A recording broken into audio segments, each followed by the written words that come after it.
In this video, I'm going to show you how to get this pulse rifle as your main weapon in the adventure mode of Remnant 2.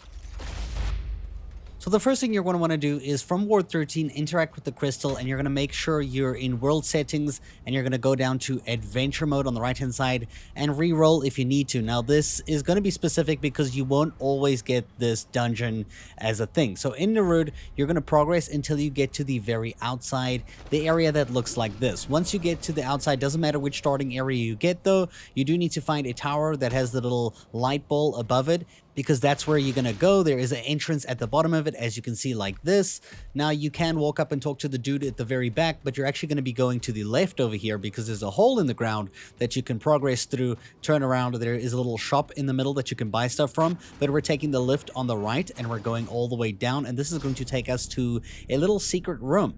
Now in this room, we're looking for something super specific. We need 2 empty spots on this thing. This is an example of a failure, an incorrect room. So you can see there's 2 things in here. That already means it's wrong because we need 2 doors blocking this way over here, 2 purple doors, because the pulse rifle is down on the floor by these dead bodies. So go ahead and exit to main menu and load back into the game. And what you're going to do is go back to World 13, go to World Settings, go to Reroll Adventure Mode to restart it, go to N'Erud again and start it out, and basically progress all the way until you get up to that first beacon of light again to check if there are 2 empty spots. This is what it should look like. If you have it like this, you're in the correct world and you're able to unlock the pulse rifle. If not, you won't be able to get this gun. You'll see those doors over there. When you see both of these doors, that means you can get both of the items.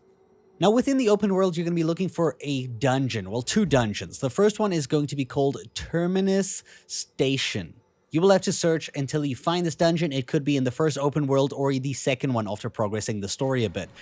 For me, it was the second. After you finish the boss fight in the Terminus Station, right after you get off the train, you're just going to follow this pathway here, go under here, go up this ladder on this side, and you're basically going to progress to the end here. Now this might look like an empty room, but if you go through the opening here, you can actually get on top of the train, go into the little hatch there, into the front cart, and you'll be able to pick up a nice atom smasher hammer, which is a cool melee weapon. And then you're going to be picking this thing up over here, which is one of those little pegs to open up one of those doors. This is the Decorum Cipher.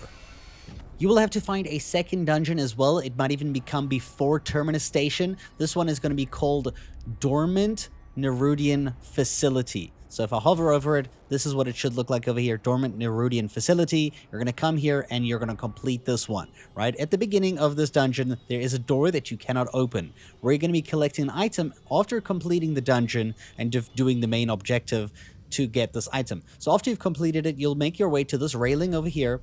This is what the map's going to look like. You're going to come to this little section, this curved section of this little dungeon.